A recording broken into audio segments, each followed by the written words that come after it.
Thibitarĩ-inĩ wa Olenguruoni kaunti-inĩ ya Nakuru nĩkuo turacemania na mũrwaru ũmwe ũrĩa ũkĩte kũrigitirwo gũkũ thutha wa gũtũngio mbara ya mwĩrĩ nĩ mũthuriwe. Nikijaribu kwenda nyumbani ananiambia hakuna mahali utaenda, saa yote nitakuwa. Mũrwaru ũyũ aroiga ciringi 1,500 nĩcio ciatuthũrire mbara na mũthia gwĩkora thibitarĩ. Akaamka usiku, pesa yangu iko wapi?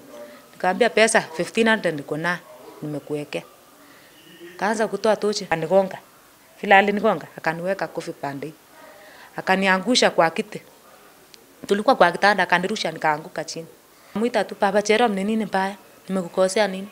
Akaruka tena, asukuma mesa. Mesa ikanigonga sasa mguu hapa. Obithaa munene wa mĩrimũ ya meciria thibitarĩ-inĩ ũyũ oigĩte amwe a arwaru arĩa maroka kũmatha motungata gũkũ moimanĩte na haro cia kimucii iria iroimana na ũritũ wa meciria. As time goes, mental health is becoming an issue, and it's because so many people are not able now to travel, they are not able to socialize the way they were used to. Gũkũ nĩ mũciĩ kwa Milka Chepkwony ũrĩa umĩte kwa mũthuriwe nĩ ũndũ wa kũhũrwo mbara ĩrĩa icũngĩrĩirie kunwo kũgũrũ na nguraro cia mũtwe. Nikakuwa na pesa nikasema acha niende Olenguruoni kwa shosho wangu.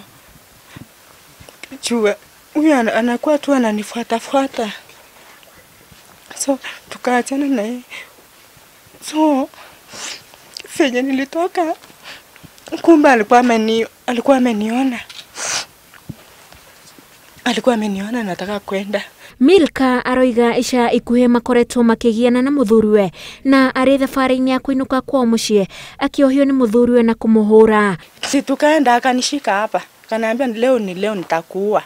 Akanipeleka kwa forest ndani. Nikamwambia nikaomba msamaha unisamee. Akaniambia utakubali tuende, nikamwambia tutaenda kuishi na wewe. Akaniambia lakini nitakuua leo. Sio story nyingine. Tukaenda mpaka forest ndani akanigonga hapa mguu na kichwa. Kũringana na riboti ĩrĩa yarekereirio nĩ Ministry ya Ũgima wa Mwĩrĩ mweri-inĩ wa ĩtano yonanĩtie atĩ mbara cia kimucii nĩ ciongererekete nĩ ũndũ wa andũ gũikarania mũciĩ hĩndĩ ĩno kũrĩ na mũrimũ wa COVID-19. And really, as a Ministry of Health, what we are saying is now is not the time to engage in disputes and to bend about in terms of conferring domestic violence to our partners.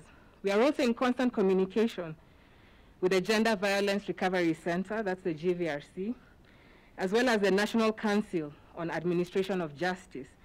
And both these two organizations have told us that there is an increase both in the numbers of gender-based violence and also sexual violence. Ũritũ wa mũtũrĩre ũrĩa umanĩte na wagi wa mĩethere ya mbeca nĩ ũmwe wa maũndũ marĩa matarĩirio mongereire ũritũ wa meciria ũrĩa ũracũngĩrĩria mbara cia kĩmũciĩ. Ngĩribotera Inooro TV, njĩtagwo Wanjikũ wa Kimani.